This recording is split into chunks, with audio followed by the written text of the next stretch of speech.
everybody, and welcome to the Fortress of Comic News, episode 169. I am one of your hosts, Chris, alongside the birthday boy, Mike. Hey, thank you for that warm welcome where you didn't insult me for once. I can't be mad about your that. Birthday? Yeah, and happy Father's Day to you, Chris. Why, thank you. And happy Father's to everybody out there. Yep. Today on the show, we have a very special guest, the writer of Ash Thorn, Mariah McCourt, will be joining us in a little bit. So we're going to talk to her about her origin in comics and this awesome book she's writing. It comes out next Wednesday.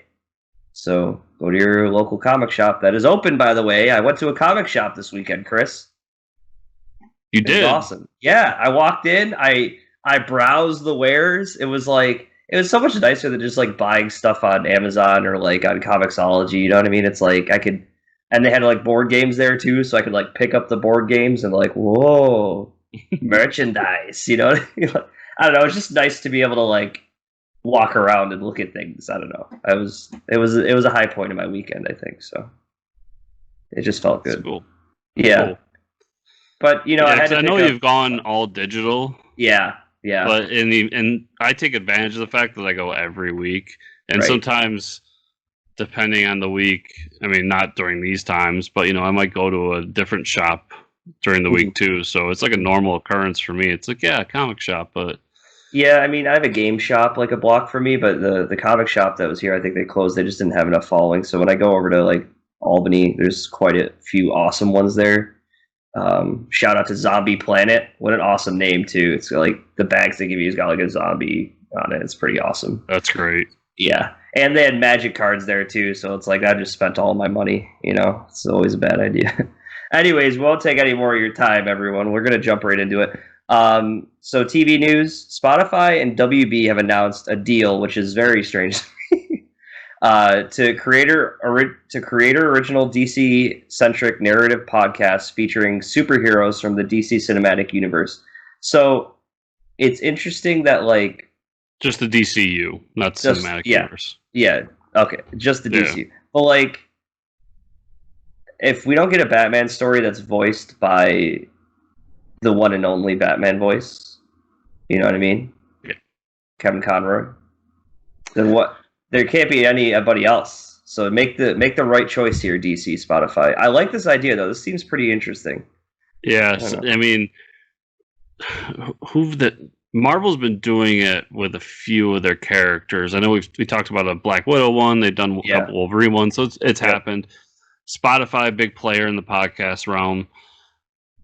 It was bound to happen. I mean, people are really starting to dig these narrative podcasts, which is hilarious to me because it's just a full circle back to like when radio first started. Yeah, like old school radio, Orphan Annie style. Like they used to do the Superman stories, like old school radio like 1950s was it, where they were just doing like Superman is fighting the crime of America. Like the kids would be like, Well, that's to me too. It's like. You do this, and because Marvel wasn't even around back then, really. But DC did a lot of these back in the day, especially with Superman. Yep. And if they get a following, why not just re-release those too as podcasts? Oh, that'd be awesome. Like somebody will get into that, and there's got to be a way to monetize that as well. So. I think it's cool. I'm down for more stuff in the podcast realm, especially narrative podcasts. Unfortunately, they're expensive to make, but they're just really cool to listen to sometimes if it's the right team. Mm-hmm. So I'm excited to check out some of them. I haven't really dug the Marvel one so far, but if they start with something cool like a Detective Batman story or something, I'll be in to at least check it out. What are they doing for the Marvel ones? Are they like are they established stories, or are they just brand new stories that they're doing? Brand new stories, because the Wolverine ones have been turned into comics. Okay. So they started as that, then somebody took them, transcribed them, and redrew them. But yeah, it wasn't just like telling Civil War over again or something like that. Mm-hmm. And honestly, I'm glad about that. That's how they did it, because that'd be super lame if it was just Civil War or some other big storyline told over again. Cool. Movie news. Got another Kingsman trailer. The Kingsman trailer. Sorry, is not this time. It's not Kingsman. I mean, yeah, more of that Kingsman stuff. I think it looks good, right? Yeah, it looks sweet. Yeah. Kingsman origin story. War was a good foreplay in the background. Yep. I like how they kept the cinematic style of the movie, even though it takes place like a long time ago. Right. And added like all these weird weapons that make more sense in that time period. Yep. I think this is great. I love this series of movies. Probably more than I enjoyed the comic, so I'm down for this to keep going. Yeah, and this is a really good idea. Like you said, the whole seeing the new weapons in that time period, right? So it almost meant like if this is a secret society, they could really, I mean, they could go to any time period, anywhere. I mean, with the second one we see, you know, there's other Kingsman style groups, not just based in the UK and stuff like that. So that's they're really expanding the universe, and I think it's been really enjoyable. I think this whole time. I was really glad to see Alan Moore playing the villain in this as well. Yeah.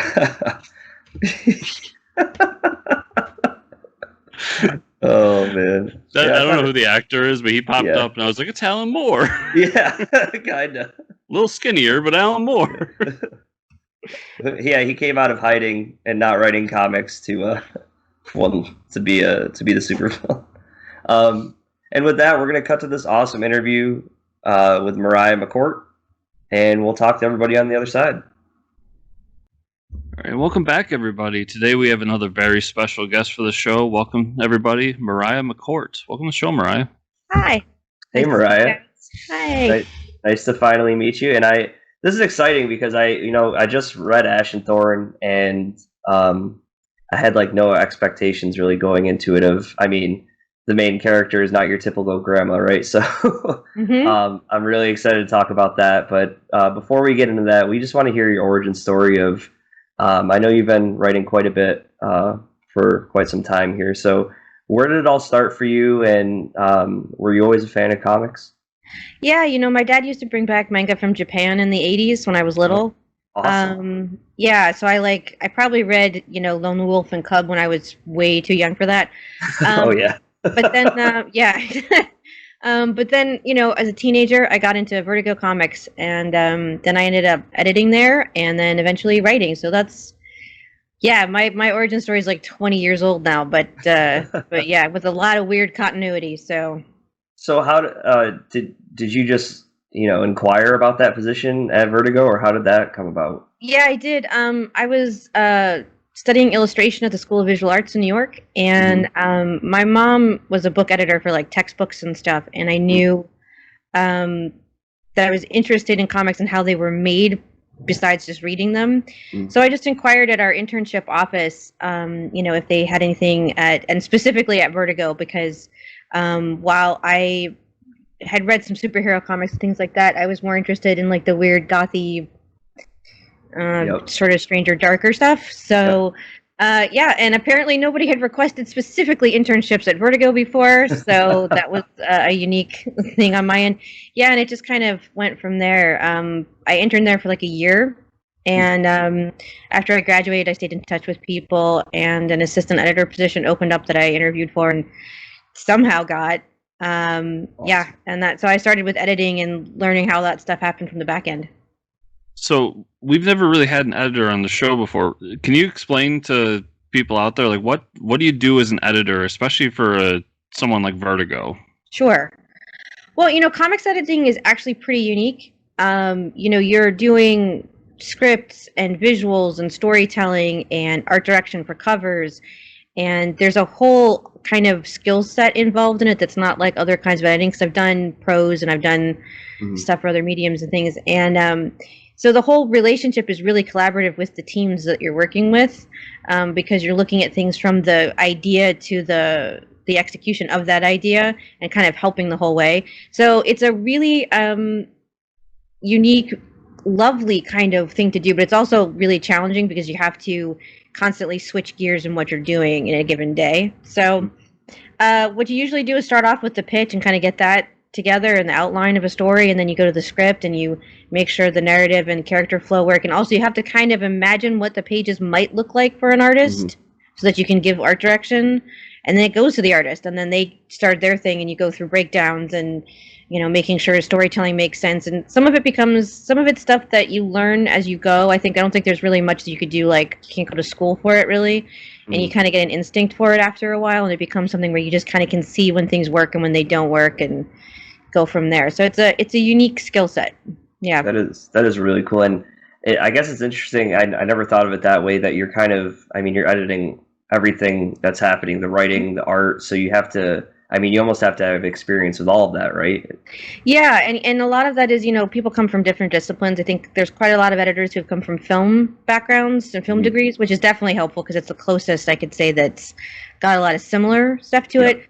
But, storytelling in comics is really different. And so I've applied a lot of that as a writer, too, because since I started with editing, I could hopefully look for certain pitfalls that writers fall into a lot, which is like way too much dialogue in a panel or too many actions in a panel, like you can really only have one, just things like that don't always translate first. You sort of see those things and you get used to it and you start catching it. And then of course it's more embarrassing when you don't catch it in yourself because you should know better. So there's that too. You were at a Vertigo at a great time too for that, that dark horror style that you seem to like anyways, right? So yep, very much so, yeah. And you almost found that with Ahoy as well, right? Publishing your book now through there.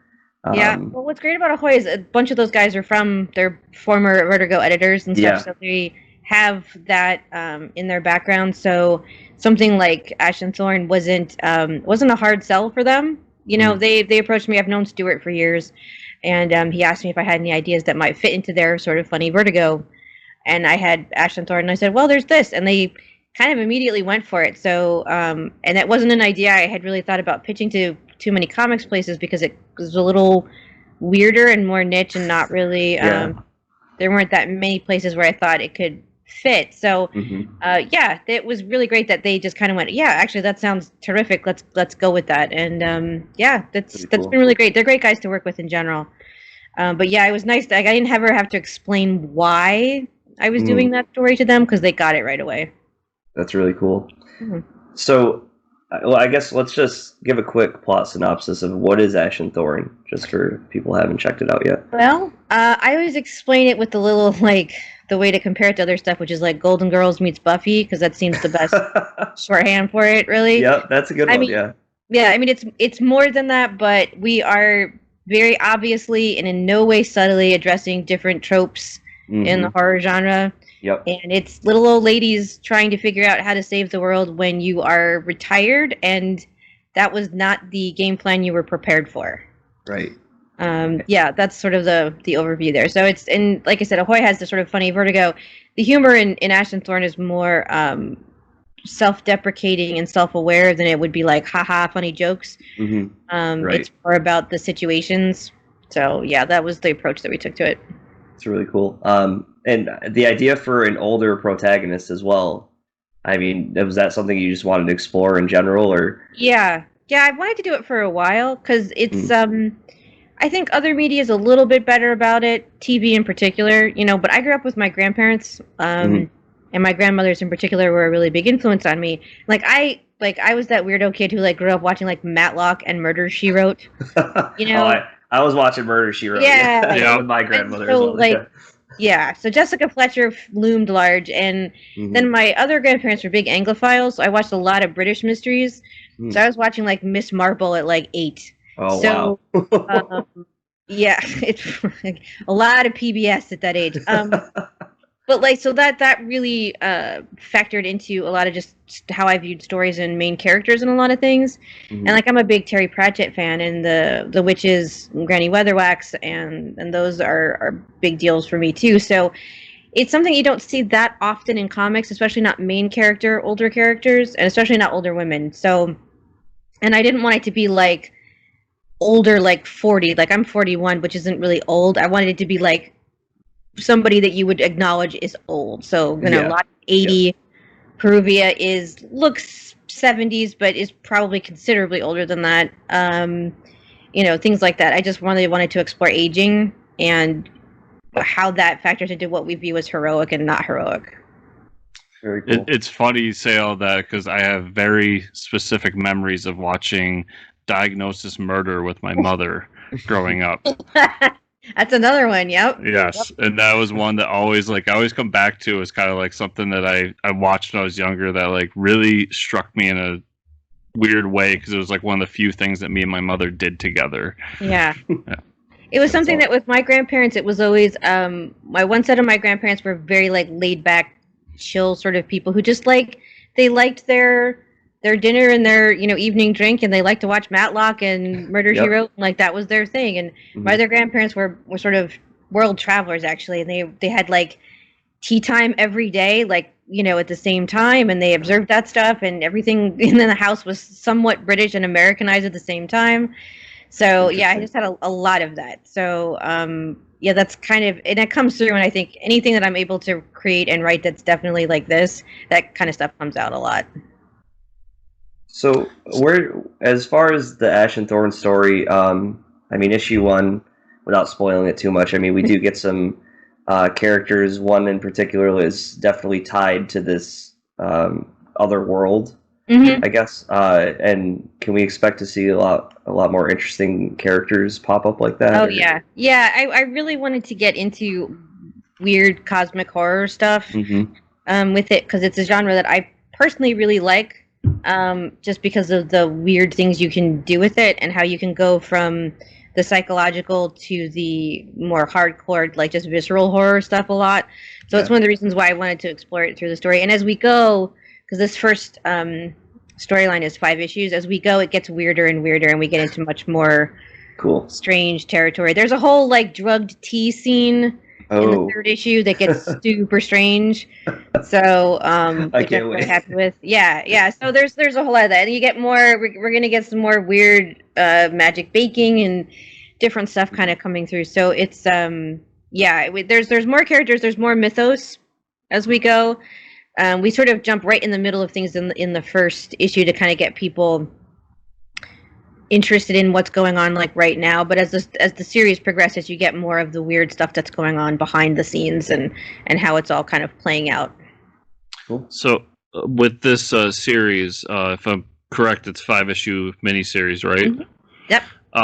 Is this something you see as kind of a one-off? Once you're done with the story, move on, or is this something like some of the other Ahoy stuff where you see it turning into like a season 2 and 3 and so on?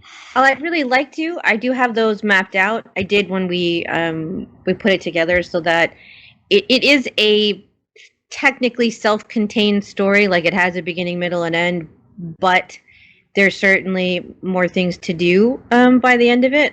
And so that's I tend to at least think beyond, at least for 2 seasons of something. When I put together a story, just because usually characters like this, and there's never really one apocalypse. Like that's never you can't have one. Yeah, so right. But there's definitely a lot more planned. So hopefully, if people like it and we find our audience, then we can do some more stuff, because there's a lot more I'd like to do with the characters and the weird mythos that I'm working with. Cool. Yeah, hopefully a lot of people out there give it a shot, because it's, in all honesty, there goes a pop figure. In all honesty, it's one of those books that I personally never would have picked up and checked out, but we got a review copy, and I was shocked at how much I enjoyed it. It was so definitely, people out there, check it out. It's a lot of fun. Yeah, thank you. Sure. Well, we had a lot of fun doing it. I want to shout out the artists, Sue Lee and Pippa Boland. Were amazing together, and they really caught the whole horror humor vibe just like immediately. And of course, the cover there, Jill's stuff has been, and each cover gets progressively better and more awesome. So, which is not surprising, it's Jill, but it was great to see those coming into my inbox. I think the art is it's a big factor here too, especially like you said, talking about like sci-fi horror where there really isn't any rules of like what can show up and what's happening. They really treat the issue. It's amazing, the art. Yeah, Sue's got a really great energetic style. But she also, is able to catch all the little nuances and facial expressions and stuff, which is a really nice thing in an artist, where they can do sort of the big action moments and also the quieter, oh, you have intestines on here. You always need, especially for the horror books, you need to pay close attention to the intestines. Can't miss those details. There's little stuff going on. And there's all those little background things too, which is also great. Sue brings that kind of energy to it too, which is nice. Because books like this, where you have a weird bunch of stuff going on and different characters interacting and things, it's really nice to have an artist who just kind of gets that they can play around with it, and have a little fun with it too. Which is why I like this kind of genre. Humor and horror is kind of one of my favorite things to play around with. Awesome. And if any of our listeners and viewers want to follow you, where can we send them?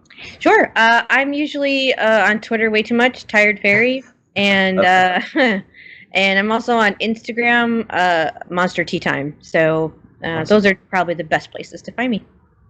Awesome. Mariah, thanks. So everybody out there, this Wednesday, Ash and Thorns hits comic shops and Comixology, and go check it out. It's a lot of fun. The art's amazing, and it's, even if you're not into horror or magic, which are two things that I'm not particularly into, I still really enjoyed the issue. So go check it out. Thank you guys. Thanks for being on the show. Thanks, Mariah. And we're back. Awesome. So next Wednesday, Ash and Thorn is behind me on the screen. Check it out. Very cool. And like Chris said, I mean, normally it's not something he would have read. I mean, he's not really into horror like I am, and I greatly enjoyed it. It's awesome. She's a badass grandma. I'll be honest with everybody out there. They sent me the email for review books, and it had Billionaire Island in this, and I was just like, oh yeah, Billionaire Island. Didn't even think about Ash and Thorn, and then I eventually read it just to, why not? Check it out. I got it for free. It is really good, guys. Go get it. And I remember you told me, hey, you're like Billionaire Island in this comic, Ash and Thorn in the Drive, and I'm like, oh, I didn't even read the second Billionaire Island. I opened up the Ash and Thorn file and I was like, whoa, what is this? I mean, look behind me. The cover's got like all those eyeballs everywhere. I'm like, this looks crazy. And it was awesome. So really glad we got an early release, and check it out. You won't be disappointed. All right, so let's get into the comic book news. What do you think? Comics. I've been seeing this all over Instagram. I'm sure a lot of people have this whole DC fandom thing, which is fire the marketing team. Fandom. It's like it's like Mark Wahlberg saying fandom. Hey, you got a fandom? Fandom? Like, it just sounds like you're a gangster. Like a Boston co-op or something. Yeah. They need to work on that. I don't know. Yeah. So great idea, terrible execution. Yeah. So basically going to replace their San Diego Comic-Con stuff. Yeah. Okay, we'll get into it. I'm sorry. I went a little too far with the name there. But yeah, it's a digital event being held in August. Like Chris said, we know that, San Diego Comic-Con's held around that same time. It's the replacement for the panels and a lot of the announcements and stuff. I think that's pretty cool. I mean, giving a platform to release stuff. Yeah. I don't know. So I gotta assume we're gonna get Suicide Squad trailer. Oh my god. We're probably gonna get a new Wonder Woman trailer. And then I wonder Batman footage? Maybe. I mean, they're still kind of filming Batman, but they could put together some sort of footage. Yeah. If you ask me, it's going to be the Batman stuff is going to be similar to when we got Batman v Superman, where we got kind of a logo. Yeah. And then we got to look at everything. But I don't know if we'll get a full-blown trailer for that. I wonder if they're going to, like you said with the logos, now I'm thinking, Batman logo, Riddler logo, Yeah. Everybody's in this movie. Go see it. I want to see more on what their plan is as a comic company moving forward, because jumping forward to one of the last things, we don't really know what's going on with 5G, and for all intents and purposes, look like it's not happening. But that kind of puts a big question mark in what DC's plan is for the rest of the year into next year. So hopefully that gets something there gets talked about too. And yeah, there's gonna be some surprise stuff that's gonna get us excited. I'm excited for this, but yeah, Fandom's stupid name. They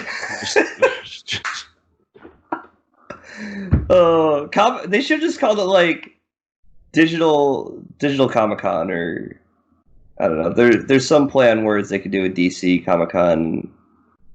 Fandom is Fandom, like yeah. DC Fan Fest.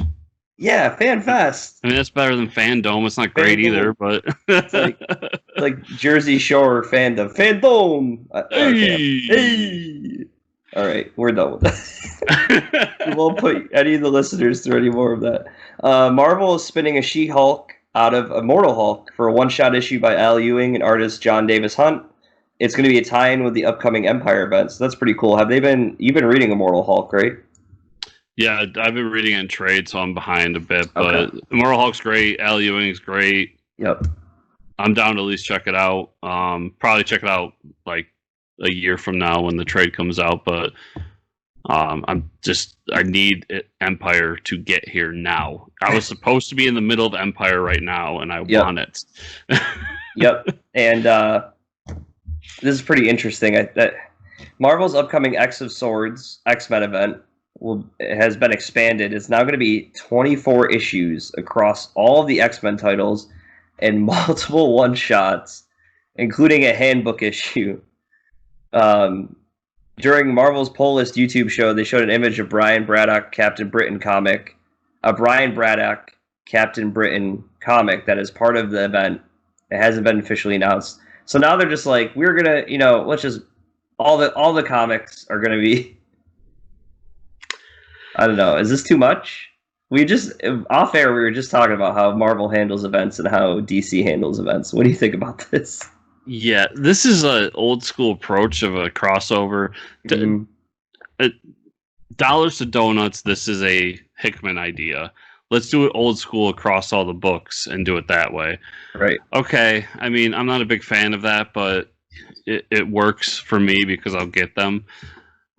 I won't get a handbook because the handbooks are stupid. I don't know. I'm excited for this. I was more excited when it was a 12-issue crossover event, but right. We'll see. If it just completely blows, I'll wait. But what does excite me is this Brian Braddock Captain Britain book. So I've been reading Excalibur, and Brian Braddock's sister Psylocke is Captain Britain right now, and he's been kind of cast to the side because of events that have happened. We haven't seen a proper Captain Britain comic since I think Secret Empire or Secret Invasion. Okay, I could be wrong about that, but I really like Captain Britain. It's a cool character. It's like almost half James Bond, half Captain America. So of course I love it. Yep. And I hope that wasn't. I hope it's not a one shot. I hope it's not something that was a mistake. Because like we said, it hasn't been announced officially.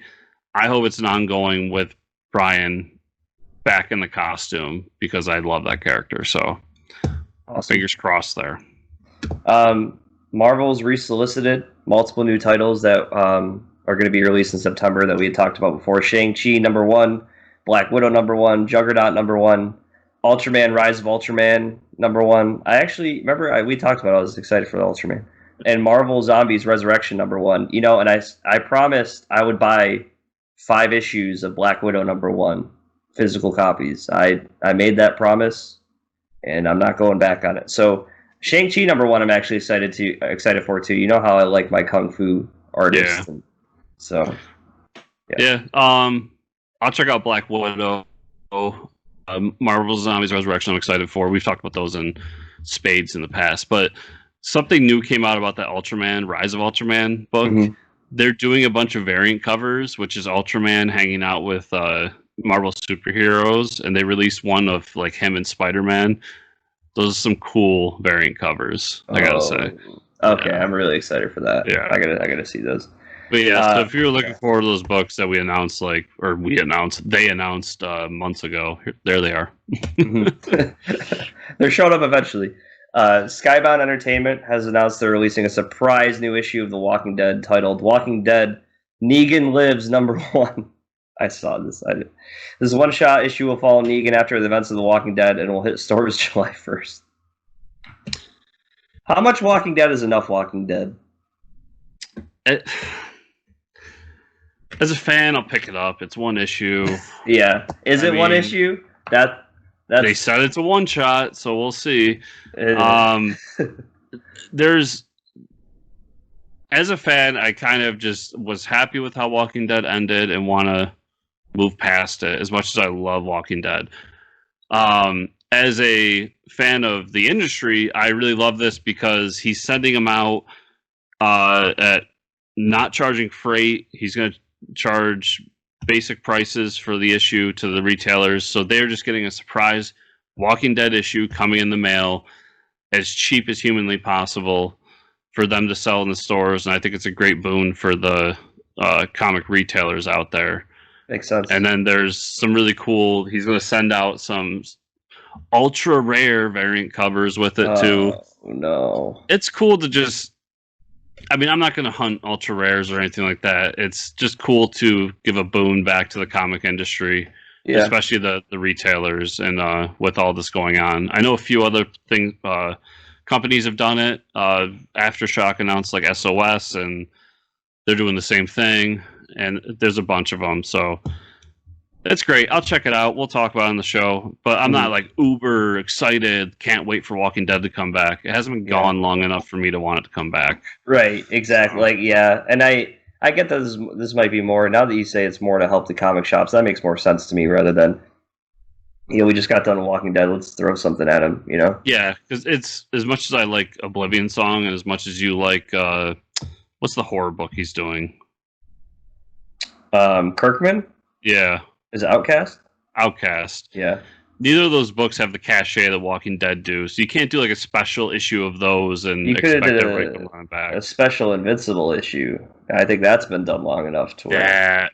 Actually, that's a great idea. I didn't even think of that. With Ryan Otley back on the art? Oh, no, I would search for those ultra rares, I'm telling you right now. I'm with you on that one. That would be great. And not even an after, or maybe an after story, or even something like just a sweet story between him and Adam Eve, like just a one shot, Yeah. See, you're thinking, I can see your mind's racing right now. Yeah, I want that. Screw Negan Lives. Give me Invincible again. Invincible Lives. Anyways, I mean, Invincible, his name's Invincible, right? Anyways, we'll I miss Invincible. I love Invincible. It's one of my favorite comic book stories of all time. So, okay. Free Comic Book Day. We talked about that a little bit. Free Comic Book. It's now Free Comic Book Summer. Starting in July, Diamond will send out free Comic Book Day issues that were previously solicited to stores weekly to give to the customers. It's going to include 2 Marvel issues we discussed last week, and then there's going to be more from various publishers. So we did talk last week about how Marvel was like, yeah, free comics. Well, they're like, well, everybody can do free comics still. So that's pretty cool. Yeah. The only bummer about all this is one of the things that's great about Free Comic Book Day is it's one day everybody goes to the shop. We've got, big sales and all this, and it really is a boon to the retailer as much as it is a big event for everybody. Now, I understand in these times the idea of everybody crowding into a comic shop isn't exactly attractive, but it's a good alternative. I mean, I'm still very sad that we missed Free Comic Book Day this year, though. Somehow, Free Comic Book Day, I end up spending like $100 anyways, so... it's the curse of free. You go in there for the free comics, you leave $100 later. Yeah, you're like, I spend more than I normally do. What the hell? DC Comics is still going to have their comics coming out for Free Comic Book Day. The anticipated Generation Zero Gods Among Us is not on the list anymore and does not have a release date. So I don't know if they're just going to quietly pull that one. Yeah, that's what I was talking about earlier. I think they're quietly just not doing 5G anymore. That seems to be like the consensus around the dark web. Yeah, it's The only unfortunate part about it is that I was really hoping to get. I was looking forward to when they did Generation. I think it was Generation 2 when they did the JL or JSA. Mm-hmm. Yeah. But it just seems like that's all dead. I'm sure the JSA will still come back in some way, but the JSA is never coming back. Yeah. But another thing was pointed out to me tee. So DC is still going to have free comic book day books. They're going to be like previews of those teen graphic novels they're doing. So I personally don't care. But after this year, they may not be a part of free comic book day because free comic book day is a diamond distribution event. That was pointed out to me the other day. That is interesting. But even though it is, what stops DC and Marvel from, well, we're sending these books to read? Like, I could almost see, yeah. Marvel's part of Diamond Distribution still. Right. They still distribute, DC, what's stopping them from being like, oh, we decided to release a free Batman comic on this date? You know what I mean? Yeah, I'm sure there's something behind the scenes that could stop them, or not even stop them, but like stop retailers from supporting it. Like I could imagine that free comic book day happens, DC's like, well, we got a free Batman book we're going to put out, and then Diamond sends out a thing saying like, hey, if this is on your shelves, we're going to do X with your free comic book day or your whatever. It would be within their rights, not that it is the right thing to do. It's just I could see it happening. It's interesting because I just thought it was a national holiday. I guess I was just naive in that. It's all corporations, man. It's all the corporations. Yeah. Merchandising. You gotta get the toys out. You got toys. Anyways, I've been avoiding this piece of news as long as possible. Warren Ellis and a few other smaller creators, not as big as Warren Ellis, have been accused of sexual misconduct from multiple women. Warren has come out and apologized for his part in these transgressions, and he canceled his email newsletter. Also, DC is taking down his dinosaur Batman story. This is the most upsetting part to me. And for the upcoming Dark Knight's Death Metal Legends that were supposed to be one-shots related to the Dark Knight stuff, there's no word on what's happening to his limited series Batman's Grave. So DC wasn't taking a chance here. They pulled all his stuff. Apparently, I didn't read into it at all. I did hear about it, and I'm assuming Netflix is going to part ways with him too because he was the lead on the Castlevania show. So so the Castlevania show wrapped up everything recently. So the new season is still scheduled to come out. Mm-hmm. But whether he continues with it after that is a big question mark. So our mutual friend and my other co-host for the Bat Friends, Joe, is a huge Warren Ellis fan. Yeah, he is. And so I got kind of the lowdown on everything straight from his mouth, and including the newsletter deal where he basically sent a newsletter saying, I fucked up, I'm going to shut up, and this is going to be canceled until further notice. I can respect the way he came out and apologized. I will say some of the stuff he did, while bad and super creepy, what it basically was is, him coming in contact with women in the industry and kind of thinking that the relationship was something that it wasn't. So the big takeaway from this, all gentlemen out there, is don't be a creep. And when a woman turns you down, like, you don't need to go back over and over again, and don't assume that just because a girl's talking to you, she's into you. It could just be they just want to talk to you. I mean, it's a sucky situation, but I mean, you keep going back, that's when it becomes harassment. Yeah, and if you want to dig deep enough out there, I did a tiny bit, and I just got sick of reading it, but you can see people released private text messages and everything that he sent, and it was like, I thought we were friends, and then he's sending me like, hey baby, what's going on, like shit like that. Oh no. Yeah, and it's like Joe and I had talked about in private, it's not Bill Cosby bad, but it doesn't mean it's not bad.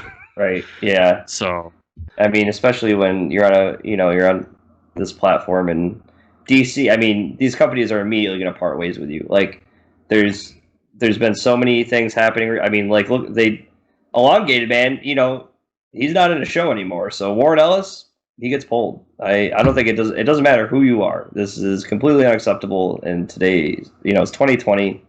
We don't have time for this crap. And he's known for grooming women to come into the industry too, so that kind of makes it just that much creepier.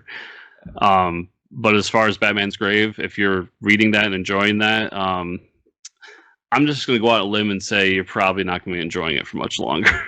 I mean, we're gonna talk about our comics that we read this week in a second here. The little. I mean, this isn't really a spoiler. I mean, we know there's a dinosaur Batman and T-Rex Batman, and the little clip we get within the Dark Knight Death Metal story. I was like, I completely forgot about everything that was happening, and I was like, I just want a book about this. And now it's getting pulled, so hopefully someone comes in to write it. I give it to like Mark Russell or something. That guy can handle one shots like a champ. So it's all part of basically a one shot anthology book, and they specifically say that his dinosaur Batman story is being taken out of the book. So it might be far enough away where they could sneak someone else in there. I hope they do, because I think that's a cool little story that they could do. That was the main reason I wanted to read that book. Like, I'm not gonna lie. I know, yeah. So I hope they do that. As far as Batman's Grave, though, I think that's a dead series. DOA. I mean. Yeah. And with that, let's talk about what we read this week, Chris. Yay! I had a lot of DC stuff, surprisingly. Shocking. Yep. Just to give everybody a heads up, Dark Knight's Death Metal #1, we will talk after the outro for spoilers. So yeah, full spoilers on that one. Full spoilers after the outro, so don't worry, we won't get into it. Let's start at DCeased, Hope at World's End. Chris got me into this book, and I'm loving it. This is issue number 3. And it focuses on the speedsters. How do the speedsters handle the situation when the shit hit the fan, whatever. Shit the bed and it hit the fan, whatever. It was awesome. I mean, you saw that. We knew Barry listened to Batman, right? But now Wally was like, no, I can handle this. And he goes and finds his speedster friends. We get like Bart, and we get Max Mercury, and we get Jesse Quick. And they start trying to save as many people as they can. They think they can outrun the virus. Really cool story, I think. And Max Mercury at the end gets scratched or bit. And there's like a very touching like farewell where he kind of just like he gets like yeeted into the Speed Force. They're just like yeet, and he's got like and he's like thanks for everything, and he kind of just disappears in the Speed Force. I mean, I guess it's a touching way to get rid of a character, without actually killing them off. So, overall, I thought it was a good issue. Yeah, I hope this is what this series ends up being, is like little small stories about the different people during this event, during this time frame. So, I really enjoyed it too. I'm not normally a speedster guy, but I liked Wally and how he handled the situation and what his. I like the little tie-in with the moment with Batman there right before he died. This is a great little ancillary series to go with DC, so I'm glad it's coming out. Yeah, and like you said, because the last story is focused on the Black Adam stuff, right? And like we got to that issue, and I was like, oh, well, I really didn't need any more out of that Black Adam series, like Black Adam storyline. So I guess it makes sense that we're just in another story. It didn't really matter to me, and like you said, I really enjoyed that we get to see the other characters. Oh, and if you want to see more of what happened to Black Adam, you can go back to the original DCeased. Yeah, right, exactly. Let's see, what was the other books I had? Oh, we're not okay. Wonder Woman: Dead Earth #3. Basically, we find out like where Wonder Woman has been or what happened before and why she doesn't remember anything. Basically, there was a falling out with humanity and Themyscira, and the U.S. launches all these missiles. This is before the whole apocalypse and everything. They launch all these missiles. They're up in the air. They're about to hit Themyscira. Wonder Woman tries to stop some of the missiles and can't in time. And then Superman shows up and it was like, "Hey, oh shit! They had a missile aimed for my wife and kids, so I couldn't be there to stop for my wife and kid. I couldn't be there to stop the missiles hitting Themyscira." And Wonder Woman gets pissed, like, and it's like Dragon Ball Z level fighting, starts beating the crap out of Superman. It's awesome because she's so mad that, you know, all Themyscira has just been laid to waste. All the Amazons around the world have been killed. She starts laying into him, punches him all the way back to the Fortress of Solitude, grabs some, not the Fortress Comic News, but Fortress of Solitude, grabs some kryptonite, starts punching him, beating into him, and then just stabs one through his heart and kills him. So that's how we get this storyline of she shows up back to the Fortress of Solitude, and Superman's dead, and she's like, "How is Superman dead?"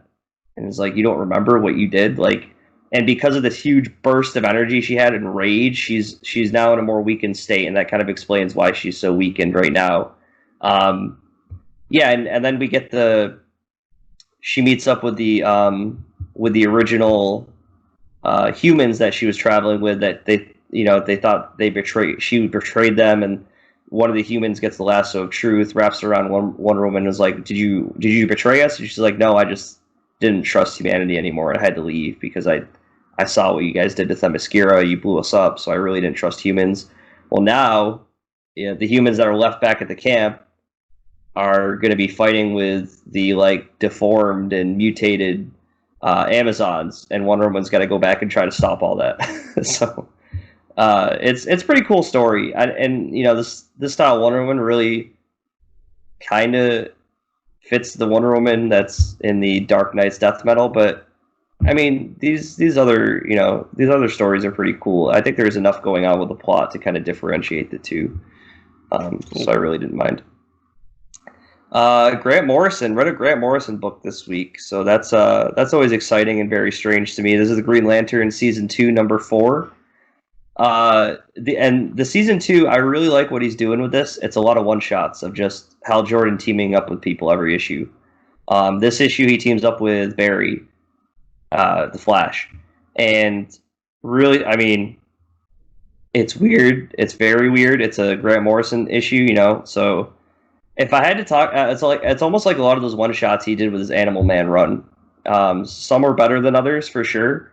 Some are weirder than others. Definitely, some are more existential. Some are just like, this one was just weird. They ended up on a planet Earth that's a toy. Like, these beings have toys, and one of them is the size of planet Earth, and they're on this planet, and there's like these golden giants, and I don't know where they fit in the continuity of, like, they're definitely villains from like an old school Green Lantern book, because that's like what Grant Morrison likes to do, is bring these old villains back that nobody's ever heard of or like showed up once in like the Golden Age.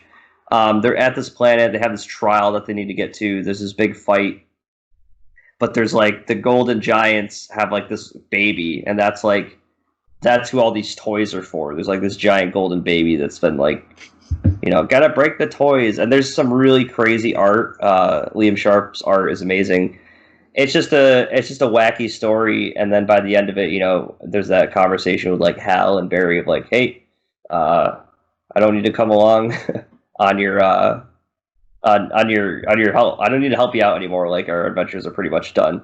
The end of the issue is the most exciting part, that Hyperman and Hyperwoman show up. They've been trailing Green Lantern, and the ring starts warning him, like, there's two heavy level threats that have found you and are behind you, and like Hyperwoman jumps up, like, grabs him from behind, and Hyperman's sitting there too, and they're basically like Superman, Superwoman. I forget what I forget what Earth it's from though, but every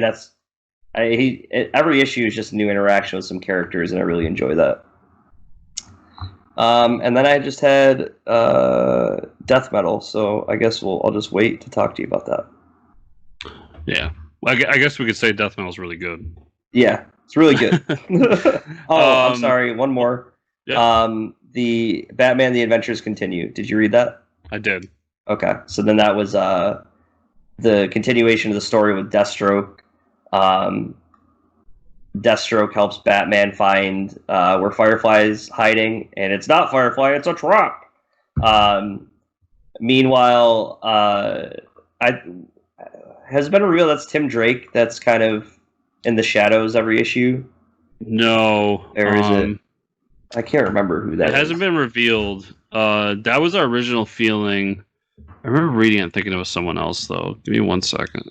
Go ahead. But either way, that character, who they really haven't announced who it is yet, gives Robin and Batgirl kind of like a hint at like, oh, Batman's walking into a trap, you need to help him. So he helps Batman and thwarts Deathstroke, but now Batman is like, oh, he kind of left a trail of breadcrumbs. Like, there's someone else at large here that knows me and knows everything about me. So that was a pretty interesting reveal at the end of the issue. Not sure who it is though. Oh, that's right. So at the end of the issue, they say basically up next is Azrael. Oh, right. And I was for a second wondering if it was Azrael, but then I was like, it's got to be Tim Drake. Like, yeah, it has to be a former. Just because he knows everything about Batman and how he works, it has to be a former Robin. Yeah. And yeah, that I was excited. That little preview. Now he's going to fight Azrael. It's like all the things you never got in the animated series. Well, here you go. Yeah. So yeah, I think it's a really enjoyable series so far. So I'll start with Superman number 22. This was the end of the fight with Mongol. Basically a giant punchy book. There was a little side story of FBI agent finding Lois Lane and wanting to talk to her about Superman basically representing Earth as a part of the United Planets, and her saying like, listen, it wasn't okay that he did it, but we're going to allow it, and just don't fuck up. It was essentially what she said. The rest of the book was him fighting Mongol. I mean, it's a fun book, but it's not the best thing I've ever read. I'm enjoying Superman though. The Resistance number 2. This is the Straczynski and Diodalo Jr. book. Just kind of pushed the whole. I mean, obviously pushed the story forward, but it pushed the whole theory forward of what these superpowered people are and how they fit in, and then kind of how the different nations are treating it, like knowing that these people are out there and what do they do. And then we get a kind of an idea of what the team's going to be. It's got a very heavy X-Men influence in all of this, where it's a kind of an underground team, and you're starting to see where people are being like, should we legislate against this, or should we do something here? And then throughout this book too, there's little like asides at the bottom where normally it would be like, see what happened to Green Lantern issue number blah blah blah blah. So it has those, but it's like find out more in, and then a title of a book. And I looked all those books up, and none of them exist yet. So I think it's kind of hinting to what they're doing at AWA after this. It was good though. I mean, Diodalo's art's amazing. I love his art, and although I'm kind of having a hard time with how like high level this book is, I still am interested to see where everything goes with it. And it's Straczynski, so if he finishes it, you know it'll be good. If he finishes. The Man Who Fucked Up Time number 3. This book's a lot of fun. It's John Layman doing a time travel story. We kind of get an idea that our main character has a version of him has gone back in time and done things to change history. Where before we thought he'd just gone back a few weeks to try to help himself and then went back. We find out that like one of the versions of himself went back and saved Abraham Lincoln, and that's why in the future we have a descendant of Abraham Lincoln that's a dictator. And there's a great sequence where like he gets caught by the police of the whatever you want to call it time stream he's in, and gets killed. And then the time police come and are like, no, he can't die yet. He's got to fix all this. So like, there's literally a page of just black squares, and then it comes back. It's like, nope, that didn't happen. Come back. It's a really fun time travel story, and I'm enjoying it. I like John Layman's work, so cool. Definitely check that out. That's Dark Knight's Death Metal. Then I got Strange Adventures #2. I'm surprised you didn't read this. Oh my god, yeah, I missed that. Yep, it was on my list. So it was an okay issue. It was a lot of Mr. Terrific talking to a T-Sphere and like basically being quizzed about different things to keep his knowledge up. But the fun part of it was the side story to that of Adam Strange and Rand kind of having his little adventure there, and then Batman and Mr. Terrific at the end decide that they need to investigate whatever's going on because they find out that Adam's son isn't really dead, so they want to know what else is incorrect in the book. I'm still interested in this book, but it was definitely a downgrade from that first issue that I just loved. But we'll see where it goes. Red Ash and Thorn, we talked about that in the interview. Really good. Go check that out. And that was it, other than Dark Knight's Death Metal. So, Mike, where can people find you on that internet? Find me at Fortress Ricker on Twitter. Where can they find you, Andrew, the show? You can find me at Fortress Chris on Twitter or at chrisrunt.com. That's CHRISRUNDT.com. You can go there and find everything I do. You can sign up for my newsletter, all that stuff. Also, you can find the show at fortresscomicnews.com. That's where everything we do here at Fortress Comic News is in one giant spot for you to find. And if you're listening to us, make sure to give us a 5-star review on iTunes or Google Podcasts or whatever podcatcher you're using. And if you're watching, to give us a thumbs up, subscribe to the channel, comment down below about the show. We like to hear from you. So, everybody, thank you so much for listening. If you're not going to stick around for the Death Metal talk, we will see you next week. All right. Dark Knight's Death Metal, #1. Excited to talk Snyder, about this. Capullo, Glapion, Placencia.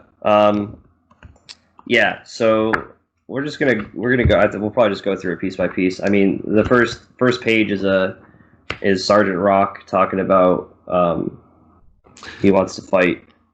Yeah, I was super confused by that first page. I'm like, what? Yeah. Why am I looking at Sergeant Rock right now? Yeah. So Sergeant Rock's ready to fight, and we don't really know why. And then we see where Wonder Woman is, and it almost with Swamp Thing, and Swamp Thing's like withered away, which is really interesting to see. So that means like they must have destroyed most of the green. Like the Parliament of Green is definitely at its wit's end, or there's not a whole lot left, I'm guessing, because he seems very weakened. Yeah, kind of important to say too. They're in hell.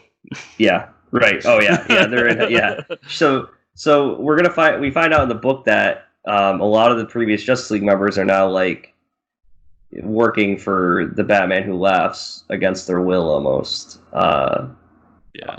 And Aquaman has like a Cthulhu monster with him, and Harley Quinn is in charge of like the hyenas and other Arkham stuff.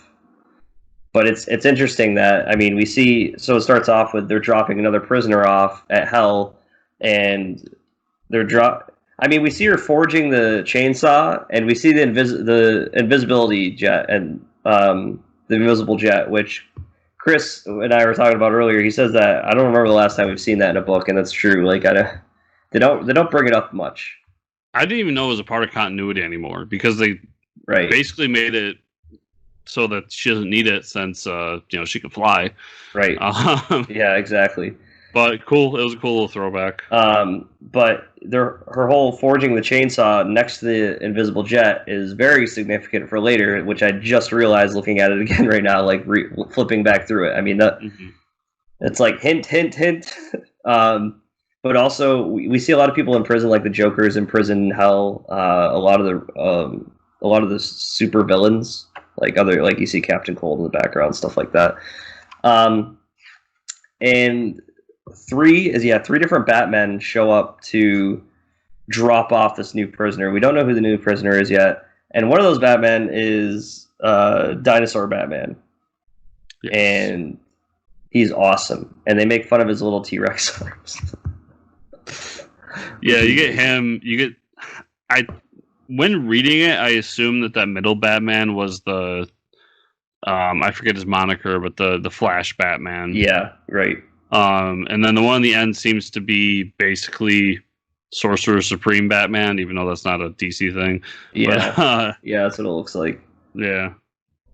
But yeah, they're bringing another prisoner, so Wonder Woman's basically in charge of all the foes of the Batman Who Laughs. And then they cut to a story about that Batman is telling about the dead bats that are this like squad from a long time ago. They were fighting during the Revolutionary War, and a lot of them are buried on the property of Wayne Manor, right? So you don't really know why that story is significant yet, and you will find out. We get the Batman Who Laughs kind of gathering everybody, all his new league that he's assembled. And you can kind of tell they're kind of there against their will. I mean, Mr. Miracle's like wrapped up in restraints, and he talks about how Superman's almost succumbed to the anti-life equation. That's really all we see from Superman this issue. So that's interesting. What's going on there? Yeah, there's a lot of talk. I like that the Batman has figured out a way to talk to everybody. I think they had to add that to the story of like he can get in the mind of Wonder Woman and talk to her without being seen by or heard by anybody telepathically. I'm almost wondering because I read this twice, and later on in the book they show basically the end of Snyder's Justice League run and what happened there. Yep. And during Snyder's Justice League run, they're all able to talk telepathically through Martian Manhunter. And right. I don't believe we saw Martian Manhunter in this book. So I'm almost wondering if he's still out there somewhere, like hidden. Yeah. Keeping that telepathic link together. Yeah, and I don't know. I think it says when John set up the psychic link, I built my own version of the signal. So okay. He copied it with. That was like the comic book science there of like I use my technology to. It's like okay, yeah. I must have missed that. He Batmaned it pretty much. Like you could just copy it. Anyways, we're not going to question it too much. Come to find out, Batman is there during this whole meeting and makes himself known. And then he, just being Batman, he's not really responding to the Batman Who Laughs setting all his troops after him. But that's because he has the black ring. He raises the dead to fight. It's awesome. It's a very death metal scene, right? Yeah. So in between that, real quick, first we get mentioned that Perpetua and the Batman Who Laughs are killing or destroying a bunch of the universes. Yep. Saying that there's only 8 universes left.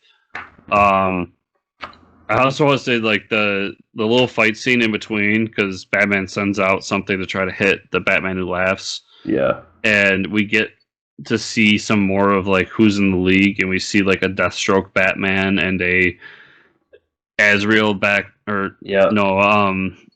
Batman, a Plastic Man Batman, a Clayface Batman. Yeah. Like they just went nuts with the different Batman. I just loved it. Yeah. Yes, the Black Lantern ring. There's also the Scarecrow Batman. I didn't even realize that. Like the Scarecrow had the Batman ears. That's pretty funny. There's a Batmite too, like flying around fighting. So he raises the dead, and we get to see some cool. We get to see Jonah Hex. So I don't know if he's gonna go off and start doing his own thing. And it makes sense why we see. I guess that's the reason we're seeing Sergeant Rock at the beginning. So I would assume this means I don't think they thought this through, to be honest with you. But this would mean that either wasn't Jonah Hex a Confederate soldier? He was, right, because they talked about those soldiers that were buried there were from the Civil War, right? So, or back in Revolutionary War. I'm sorry, I always thought he was. I don't know. I thought he was a Confederate. I'm not a huge Jonah Hex fan, but so that place is Gotham down in the South. I'm just saying. Oh, does it? Yeah. Well, if if they're fighting a war, I mean, people from both sides could be buried there, right? I don't know.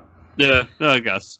But it was interesting to see Jonah Hex pop up as a zombie. Yeah. And then we get this weird scene of this deep space in the planet Ossex, planet made of living bone, which that's kind of like if it's all bone, but it's living, that's weird. But we get Lobo with his compass, and he's digging up something, and he's talking to someone. So I don't know. He said it's time for the main man to liven up this joint. I don't know if it's a white lantern ring. I don't know what we're gonna see coming out of there. Yeah, and it's whoever he's talking to says whatever he's pulling up is the key to everything. So I don't know. I have no clue. I'm very interested to see what it is. I'm excited to see what it is because it's gonna be something good. I wonder if is this planet Oa that's died? Because they were using the living planet, right, for a while for the base of operations. Maybe for the Green Lantern Corps. I don't know. Maybe it got something to do with the Manhunters. That'd be interesting. It could go a lot of directions with it. And then we see Wonder Woman is finally going to go talk to the prisoner that's been brought to her because she thinks she can change the tides of what's happening, and it happens to be Wally West, and it's not just Wally West. It's Wally West in a blue suit with the Dr. Manhattan symbol on his forehead. So, and he talks about the Dr. Manhattan trying to fix things and redo the universe, and then we have then we get another explanation of kind of like the multiverse and how there's a positive and a negative force, like the speed force, the emotional spectrum, all the positive forces, and anti-life and stuff is the negative. And then they kind of just talk about all the continuity of the stuff that's been happening. So first, we talked about in the main part of the show with Wally, he was going to be the center point of this whole generation and 5G thing. So him showing up was strange, but I liked him. I liked how he kind of fit that in. I love this 2-page spread. The art's fantastic, don't get me wrong, but because of the story it tells in 2 pages, it goes through everything from the first Crisis to Infinite Crisis and so on, all the way through the original Dark Knight's Metal, and how the universes or the multiverse has constantly been changing, and we have a chance to end it for good. Not that it will be for good, but I love that 2-page spread. I thought that was my favorite part of the book right there. Yep. And while Wonder Woman's having a conversation with Wally, of course, the Batman Who Laughs shows up, and he's telling Wonder Woman she won't win. You don't have you've made a weapon, a sword, and she says, I've already made it, and, rewind to the first page where she's making a chainsaw. Well, she made it an invisible chainsaw of truth.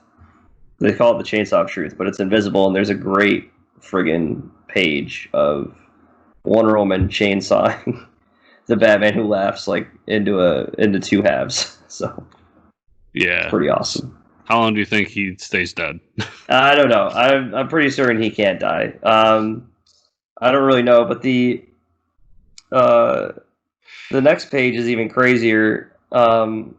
The the servants of the Batman Who Laughs are like, okay, he's dead. We have to initiate the final, the true plan, the final stage, the final Bruce Wayne, and they press this frowning face button, which looks a lot like the yellow smiley face from Watchmen.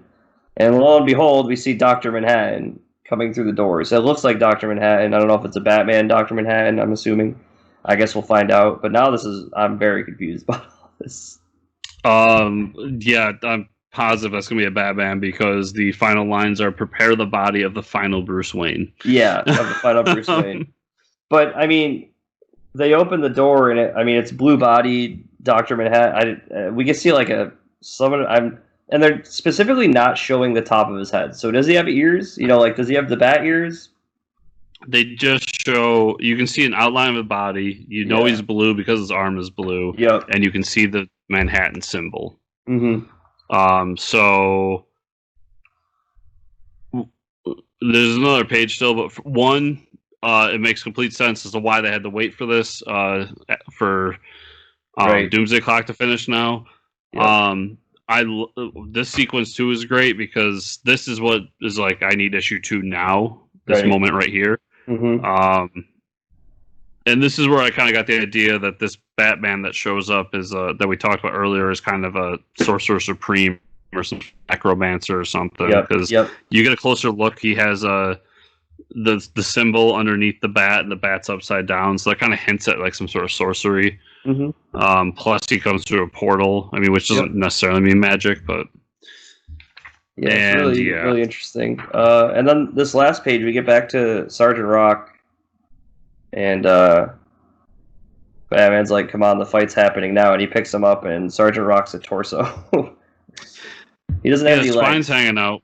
Yeah, so I'm guessing Batman is reviving other people using the ring, the Black Lantern ring. So, interesting stuff. One last fight, everyone together. Yeah, so it's, we'll see. I mean, it's pretty crazy. Yeah. Overall, personally, I'm interested.